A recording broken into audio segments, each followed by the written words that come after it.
دعاګانې ولې نه قبلیږي؟ دا څه وجوهات دي چې موږ دعاوې غواړو، دعاوې کوو، دعاګانې قبلیږي نه؟ نن درته د رسول الله صلی الله علیه وسلم یو حدیث مبارک بیانوم. یو حدیث کې راځي چې کله لقمه حرام شوله، یعنی چې کله خوراک شراک دا حرام شولو، بیا چې په کومه خوله باندې ته حرام خورې، په دې خوله باندې دعاوې غواړې، دعاوې کوې، هېڅکله دا تمه مه کوه، دا امید مه لره چې دا دعا به قبوله شي. ځکه نبي اسلام فرمایي چې د کوم چا لقمه حرامه شوله د هغه دعا نه قبلیږي. بل حدیث درته بیانوم.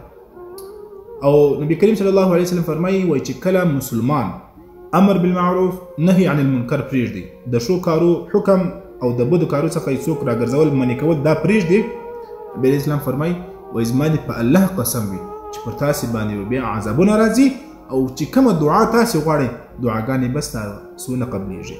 نو دا هم اعمال دي چې کله یو انسان حرام خوراک وکړي هغه به لمانځه ته هم زړه نه کېږي، هغه به لمونځ کول ته هم شوق نه کېږي. حرام خوراک دا د انسان ایمان تباه کوي.